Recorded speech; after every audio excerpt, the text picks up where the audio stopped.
Romanos 11 del 25 al 36. 11, Romanos 11 del 25 al 36. Ya hemos predicado hasta el 24, ¿verdad? Ahora toca del 25 al 36. Y dice así: ¿por qué no quiero, hermanos, que ignoréis este misterio, para que no seáis arrogantes en cuanto a vosotros mismos, que ha acontecido Israel endurecimiento en parte, hasta que haya entrado la plenitud de los gentiles? Y luego todo Israel será salvo, como está escrito: vendrá de Sión el libertador, que apartará de Jacob la impiedad. Y este será mi pacto con ellos, cuando yo quite sus pecados. Así que en cuanto al evangelio, son enemigos por causa de vosotros, pero en cuanto a la elección, son amados por causa de los padres, porque irrevocables son los dones y el llamamiento de Dios. Pues como vosotros también en otro tiempo erais desobedientes a Dios, pero ahora habéis alcanzado misericordia por la obediencia de ellos, por la desobediencia de ellos, así también estos ahora han sido desobedientes, para que por la misericordia concedida a vosotros ellos también alcancen misericordia. Porque Dios sujetó a todos en desobediencia para tener misericordia de todos. Oh profundidad de las riquezas, de la sabiduría y de la ciencia de Dios. Cuán insondables son sus juicios e inescrutables sus caminos. Porque ¿quién entendió la mente del Señor? ¿O quién fue su consejero? ¿O quién le dio a él primero para que le fuese recompensado? Porque de él, y por él, y para él son todas las cosas. A él sea toda la gloria por los siglos de los siglos. Amén. Señor, en el nombre de Jesús, tu palabra ha sido leída. Ahora aplícala y permítanos predicar conforme a tu voluntad, Señor. Ayúdanos en el nombre que es sobre todo nombre, en el nombre de Jesucristo, tu Hijo amado. Amén. Hay momentos en la vida cuando uno sinceramente no entiende lo que Dios está haciendo. Uno ora y el cielo parece que no responde. Dios no responde, Dios no escucha. Uno espera y las cosas no mejoran tan rápido como uno quisiera. A veces nos desesperamos un poco. A veces miramos a personas endurecidas contra el evangelio y pensamos: ¿cómo alguien puede rechazar tanta gracia? Cada rato mi hijo me lo dice. ¿Cómo pueden las personas rechazar? O miramos situaciones difíciles, familias rotas, hijos apartados, iglesias atravesando pruebas, naciones llenas de confusión, y surge una pregunta muy humana: ¿sigue Dios teniendo el control? Y aunque quizás no lo oímos en voz alta, muchas veces nuestro corazón lucha con eso. ¿Sigue Dios teniendo el control? Eso mismo estaba ocurriendo en los días de Pablo. En Romanos 11, algunos creyentes gentiles estaban empezando a mirar a Israel con cierto orgullo espiritual. Ellos rechazaron al Mesías, nosotros sí entendimos. Pero Pablo escribe para humillarlo, le dice: ¿no entienden todavía ustedes la grandeza del plan de Dios? Y mientras uno avanza en este pasaje, descubre algo impresionante de verdad. Dios sigue gobernando perfectamente, incluso cuando los hombres son desobedientes. Nada escapa de sus manos, nada sorprende a Dios, nada puede destruir el propósito eterno de nuestro Señor. Y Pablo llega entonces a un punto donde ya no puede simplemente seguir enseñando doctrina. Termina adorando. Porque la verdadera teología siempre termina produciendo adoración. Si de aquí no baja para aquí, es por gusto lo que está aquí, en cuanto a conocimiento teológico. Por eso el tema de este mensaje: la misericordia soberana de Dios. Y hemos estado hablando de misericordia en el culto entero, ¿verdad? Muy a propósito, la misericordia soberana de Dios. ¿Qué quiere decir soberana? Es que Él tiene misericordia si quiere y de quien Él quiere.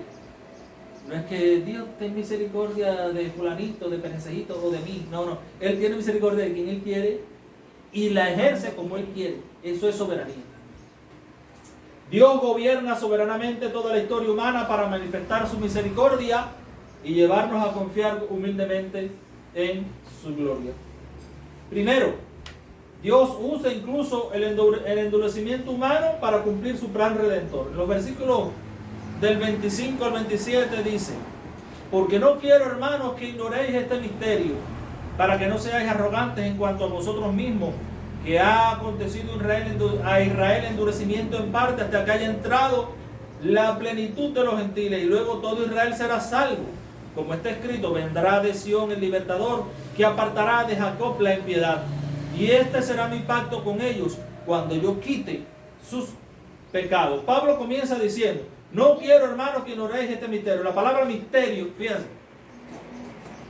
que nosotros no tenemos cosas desconocidas. Nosotros tenemos misterios. Aquí no significa algo extraño o místico. Significa una verdad que antes no había sido revelada completamente y que ahora Dios está mostrando. Eso es lo que significa misterio. ¿Y por qué Pablo quiere que nosotros entendamos eso? Para que no seáis arrogantes en cuanto a vosotros mismos, para que no digan: ahora Dios me escogió a mí. Mire eso. La ignorancia espiritual produce orgullo espiritual, como hemos visto anteriormente. Cuando una persona no entiende correctamente la gracia de Dios, ¿verdad? Mírame a los ojos. Ahí. No entiende correctamente, termina entonces creyéndose superior. Y eso era lo que estaba pasando con algunos de las personas que no eran judíos en aquella época. Estaban viendo la incredulidad de Israel y pensaban: nosotros sí respondimos correctamente. ¿Verdad que eres tú? ¿No será que Dios permitió en su gracia que ellos fueran endurecidos para que tú pudieras creer? Para darte gracia a ti. Pero Pablo les dice: no se enorgullezcan, ustedes no entienden todavía lo que Dios está haciendo. Entonces explica: ha acontecido Israel el endurecimiento en parte. Observe bien, en parte, no total, no es un endurecimiento total, no es que Dios desechó a Israel como nación. No es definitivo, no es un endurecimiento eterno. Y luego añade: hasta que haya entrado la plenitud de los gentiles. ¿Qué es esa plenitud de los gentiles? Es decir, todos los que de nosotros iban a ser salvos ya entraron. Entonces, vamos ahora con Israel. Es decir, Dios está usando incluso el endurecimiento de Israel para llevar el evangelio a las naciones. ¿Qué hubiera sido si Cristo no hubiera sido crucificado? Una cosa imposible de que no hubiese acontecido, ¿no? ¿Cómo nosotros pudiéramos ser salvos? No había manera. Si Israel hubiera reconocido, Israel como nación, y Israel del tiempo de Jesús hubiera reconocido de verdad quién era Jesús, nosotros no hubiéramos entrado en el plan. Así que Dios endureció a Israel para que nosotros pudiéramos entrar en el plan de Dios. Ya habíamos entrado desde la eternidad. Ese era su plan. Y después declara: y luego todo Israel será salvo. Ahora, hermano, aquí hay diferentes interpretaciones entre creyentes fieles. Pero el punto principal es claro: Dios no ha terminado con sus promesas. Es decir, el cumplimiento a cabalidad de la promesa del evangelio del Señor no está todavía. Ya estamos viendo el cumplimiento de sus promesas, pero no aún a cabalidad. Dios sigue gobernando la historia redentora perfectamente, porque Él es perfecto. Y esto nos enseña algo muy importante. Nosotros vemos fragmentos de algo que está aconteciendo. Dios ve el cuadro completo. Somos como alguien mirando la parte trasera de una pintura. Desde abajo son trazos cruzados, colores entremezclados, hay un aparente desorden y uno piensa: no entiendo nada, porque es que no sabes interpretar la pintura. Pero desde arriba existe un diseño perfecto. El pintor que la pintó sabe. Así funciona muchas veces la providencia divina. Hay situaciones en tu vida que hoy parecen desordenadas. Prueba, retraso, puertas que se cierran, sufrimiento, silencio de Dios. Y tú dices, Señor, no entiendo el por qué. Muchas veces, o la mayoría de las veces, o casi siempre, no lo entendemos. Luego entendemos el para qué Dios hizo algo, pero el por qué casi nunca. Porque Dios ha determinado que así sea. Pero el hecho de que tú lo entiendas, o de que yo lo entienda, no significa que Dios perdió el control. Piensa en un árbol que el jardinero está podando. Cuando alguien pasa y mira ramas cayendo, tremendo churrero, y ¿por qué no recogen esa basura? Hojas cortadas, apariencia de pérdida, parece todo destrucción. Pero el jardinero, si es un jardinero profesional, claro, si es un jardinero de chapucero, no, un jardinero profesional, estamos hablando, sabe exactamente lo que está haciendo. Cuando el jardinero poda el árbol, no es que él quiera acabar con el árbol. La poda es que está preparando el árbol para hacerlo más fuerte. Lo está beneficiando para que florezca o para que dé frutos. Muchas veces Dios hace eso. Usa incluso momentos dolorosos para cumplir propósitos mucho más grandes con nosotros. Aunque no lo entendamos. Aunque no lo entendamos. Si pudo usar el rechazo de Israel para abrir las puertas del Evangelio a nosotros que no éramos del pueblo de Israel, entonces Dios también puede usar los momentos difíciles de nuestra vida para cumplir algo mucho mayor y que hoy no alcanzamos a comprender completamente. Por eso no interpretemos el silencio de Dios como ausencia de Dios. Nunca hay tal ausencia de Dios. No confundas demora con frustración o fracaso de Dios. Dios sigue obrando. Segundo, Dios permanece fiel a sus promesas aun cuando el hombre es desobediente. En los versículos del 28 al 29 dice: así que en cuanto al Evangelio, son enemigos por causa de vosotros, pero en cuanto a la elección, son amados por causa de los padres. ¿De quién? De Abraham. Porque irrevocables son los dones y el llamamiento de Dios, de Abraham, de Isaac, de Jacob. Pablo continúa diciendo, en cuanto al Evangelio, son enemigos por causa tuya, por ti. Israel había rechazado al Mesías, había oposición, había incredulidad, pero luego añade algo importante. Pero en cuanto a la elección, son amados por causa de los padres. ¿Por qué? Porque Dios había hecho promesas ¿a quién? A Abraham, a Isaac, a Jacob, y Dios nunca rompe sus promesas. Nunca. Sus promesas son sí y amén. Aunque Pablo aclara anteriormente en el capítulo 9 que no todos los israelitas son descendientes de Abraham, está hablando de la descendencia espiritual de Abraham, sino aquellos que son hijos de la promesa. Ahora nos está diciendo que Dios no ha roto sus promesas con Israel y que Él continúa salvando incluso dentro del pueblo de Israel. Entonces Pablo dice, porque irrevocables son los dones y el llamamiento de Dios. Esa palabra, irrevocable, es la importante ahí. Significa, Dios no cambia de parecer nunca. Por eso es que nosotros decimos que Dios no tiene sentimientos. ¿Por qué? Porque los sentimientos humanos son los que nos hacen cambiar. Hoy amanecemos bien y somos los más cariñosos del mundo. Pero mañana amanecemos mal y no me toques que te muerdo. Es así, pero Dios no es así. A Dios no le afectan las circunstancias externas. Por lo tanto, Él lo que dice, lo cumple y no lo cambia jamás. Es siempre eso desde la eternidad y hasta la eternidad. Dios no cancela sus promesas porque el hombre falle entonces. Dios no abandona su propósito. Eso debería de producir entonces, si Dios no abandona su propósito, si Dios es fiel, si Dios siempre cumple, estamos seguros. ¿En quién hemos confiado? Estamos seguros en quién hemos confiado. Porque si nuestra salvación dependiera de nuestra perfección, ninguno tendría esperanza. Porque ¿quién es perfecto? ¿Quién puede cumplir las demandas de Dios?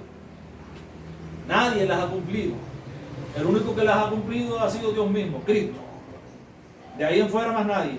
Todos hemos fallado, todos hemos pecado, todos hemos sido inconsistentes en nuestras creencias, en nuestra fidelidad a Dios. Pero nuestra esperanza descansa en la fidelidad de Dios y no en nuestra capacidad de serle fiel. Aunque nosotros seamos infieles, Él permanece fiel. Dios es como un faro en medio de la tormenta. Todo alrededor cambia. Olas violentas, oscuridad, relámpagos, viento fuerte. Pero el faro permanece firme. Así es Dios. Nosotros cambiamos, nuestras emociones cambian, nuestra fuerza cambia, pero Dios permanece intacto, igual. Quizás hoy alguien aquí vino desanimado porque siente que ha fallado demasiado. Tal vez piensa, ya decepcioné demasiado al Señor. ¿De verdad? Pero escuchas esto. Irrevocables son los dones y el llamamiento. El Dios que comenzó la obra sigue siendo eternamente fiel. Eso no significa que el pecado no tenga consecuencias. Cuando David pecó, el pecado tuvo consecuencias amplias en su vida. Y no solamente en su vida, en su reino, como representante del reino de Israel. Pero sí significa que la fidelidad final del creyente descansa en la fidelidad de Dios, no en nuestra propia fidelidad. Porque entonces si descansara en nuestra propia fidelidad, entonces ¿para qué vino Cristo? Por gusto murió Cristo, si nosotros hubiéramos podido o podemos ser salvos de otra manera. Pero eso no es así. La fidelidad de Dios es la que nos conduce en su gracia. ¿Qué descanso produce eso, hermano? Ahora respire. No depende de mí, depende de Dios que me ha salvado. Tercero, Dios extiende su misericordia a pecadores completamente indignos. Nadie es digno del Señor. En el versículo del 30 al 32 dice: pero como vosotros también en otro tiempo eran desobedientes a Dios, ahora habéis alcanzado misericordia por la desobediencia de ellos. Así también estos ahora han sido desobedientes para que por la misericordia concedida a vosotros, ellos también alcancen misericordia. Porque Dios sujetó a todos en desobediencia para tener misericordia de todos. Ahora Pablo llega a lo central, al corazón del pasaje. Dice: vosotros también en otro tiempo eran desobedientes a Dios. Pablo nos recuerda a nosotros: no se crean superiores. Antes también estaban ustedes lejos. Estábamos lejos del Señor, no sabíamos.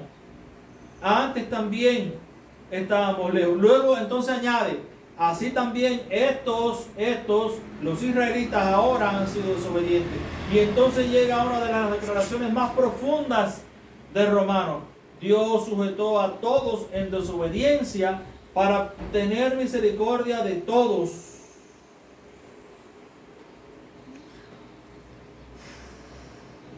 Todos pecaron. Todos quedaron bajo culpa. Todos somos culpables. Todos necesitamos misericordia. Eso destruye completamente el orgullo humano. La salvación no es un premio para gente buena. La salvación es misericordia para gente culpable. Imaginen un grupo de prisioneros condenados. Ninguno puede escapar. Ninguno puede pagar su deuda. Ninguno tiene defensa alguna. Entonces, alguien entra dispuesto a pagar completamente el precio por ellos. Eso es misericordia. Aquí encaja perfectamente la parábola del hijo pródigo. Aquel muchacho estaba destruido, avergonzado, oliendo a establo, a puerco, a cerdo, porque dice que comió hasta el salcocho, ¿no verdad, John? Hasta el salcocho de los puercos, porque tenía demasiada hambre y nadie le daba comida. Hasta el salcocho de los puercos lo comió. Regresa entonces pensando: quizás mi padre me deje sobrevivir como uno de sus trabajadores.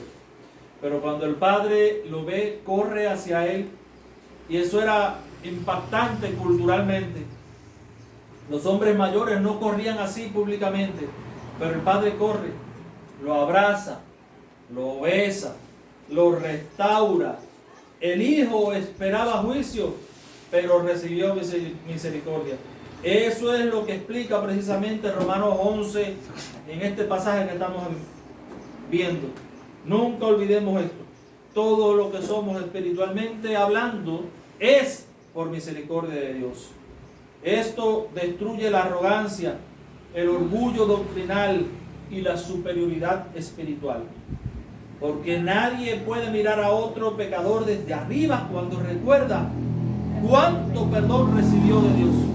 ¿Recuerdan aquella prostituta que vino a los pies del Señor y le lavó y rompió un frasco de perfume de alabastro, el perfume más caro de su época, y lo derramó sobre los pies de Cristo?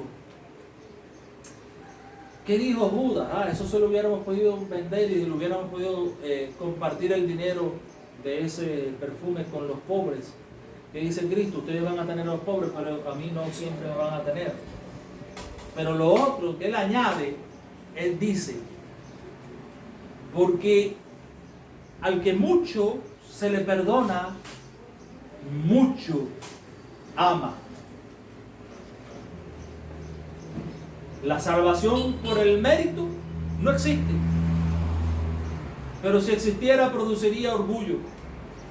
La salvación es por misericordia, por lo tanto produce adoración, humildad ante Dios. Cuarto y último, Dios merece nuestra adoración por su sabiduría infinita y su gloria eterna. En los versículos del 33 al 36, oh profundidad de la riqueza, es la adoración de Pablo por todo esto, de la sabiduría y de la ciencia de Dios. Cuán insondables son sus juicios e inescrutables sus caminos. Porque ¿quién entendió la mente del Señor? ¿O quién fue su consejero? ¿O quién le dio a él primero para que fuese recompensado? Porque de él y por él y para él son todas las cosas. A él sea la gloria por los siglos. Amén. Después de contemplar la soberanía de Dios, la fidelidad de Dios, la misericordia de Dios, Pablo entonces ya no puede contenerse y lo que toca es adorar al Señor. Exclama, oh profundidad de la riqueza, de la sabiduría y de la ciencia de Dios. Ya no está simplemente enseñando, está adorando. Porque mientras más entendemos a Dios, más pequeños nos sentimos nosotros, ¿no verdad? A nosotros mismos. Pablo contempla la sabiduría divina y queda asombrado. Es como alguien parado frente al océano. Uno escucha las olas, el viento. Uno ve ese horizonte interminable, la línea del horizonte que usted dice, por ahí para allá, sigue mar y mar y mar y mar. Y nos sentimos inmediatamente que somos extremadamente pequeños. Es más, el telescopio Webb que mandó la NASA, que fue uno de los primeros telescopios que mandó la NASA, creo, cuando se alejó lo suficiente del planeta Tierra, vio la galaxia. ¿Y saben a qué se asemeja el planeta Tierra?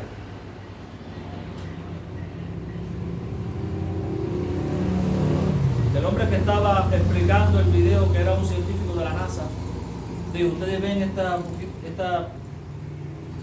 manchita de polvo.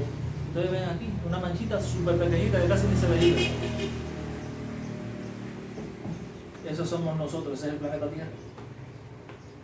Somos, incluso el planeta completo, somos infinitamente pequeños ante el universo de Dios. Y Dios es más grande que el universo incluso. Así ocurre cuando contemplamos a Dios. Su grandeza es inescrutable. Pablo entonces añade, cuán insondables son tus juicios e inescrutables tus caminos. Hay cosas que nunca entenderemos completamente en esta vida. Y eso está bien, que no entendamos a Dios, claro, porque nuestra mente es limitada. Y aún en la eternidad tampoco vamos a saber plenamente, porque vamos a estar conociendo constantemente un poquito más de Dios siempre, a cada instante. Porque si pudiéramos comprender totalmente a Dios, entonces Dios sería demasiado pequeño que cabría en la mente humana. Luego Pablo pregunta, ¿quién entendió la mente del Señor? ¿Quién entendió ese plan? Endurecer a uno para que entonces otros sean salvos y luego entonces a esos mismos que endureció, volverlos a salvar. La respuesta de quién entendió la mente del Señor, nadie. ¿Quién fue su consejero? ¿Quién le dio consejo? Oye, tienes que hacer esto. Dios nunca ha necesitado consejo humano. Y luego, ¿o quién le dio a él primero? Todo lo que tenemos, vida, gracia, salvación, esperanza, viene únicamente de Dios. Y entonces Pablo termina con esta declaración majestuosa. Porque de Él, y para Él, y por Él, son todas las cosas. Porque de Él, y por Él, y para Él, son todas las cosas. Todo viene de Dios, todo existe por Dios, todo termina para la gloria de Dios. La historia humana no gira alrededor del hombre, gira alrededor de Dios, quien es el que la ha establecido. Tu vida no existe principalmente para tu comodidad. No existimos para vivir cómodo, existimos para la gloria de Dios. La iglesia no existe para acomodarse, existe para la gloria de Dios. La salvación existe para la gloria de Dios. Todo termina en Él, todo comienza en Él, todo termina en Él. Por eso Pablo concluye, a Él sea la gloria por los siglos de los siglos.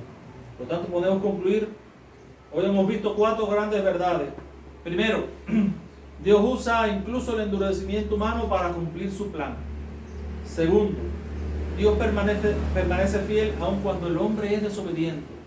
Tercero, Dios muestra misericordia a pecadores completamente indignos.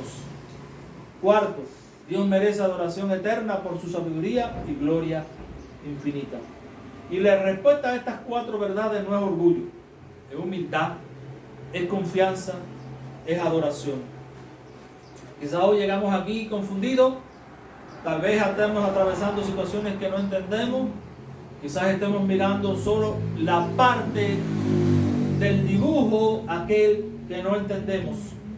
Pero un día veremos la obra completa y descubriremos que Dios nunca cometió un solo error en su plan. Y cuando estemos en la eternidad con Él, diremos, bien lo has hecho todo. Nunca perdió el control, nunca abandonó a su pueblo, nunca dejó de ser fiel. Por eso hoy podemos descansar, porque de Él y por Él y para Él son todas las cosas. A Él sea la gloria por los siglos de los siglos. Y ahí se puede decir amén, porque es palabra de Dios. Señor, gracias por tu gracia, gracias porque hemos aprendido estas verdades en esta mañana. Ayúdanos, oh Padre, a que esto no se nos olvide, sino que podamos vivir meditando en estas verdades y que a lo largo de esta semana, oh Señor, podamos aplicarlas correctamente y podamos vivir en ellas. Gracias, Señor, en el nombre que es sobre todo nombre, en el nombre de Jesús. Amén.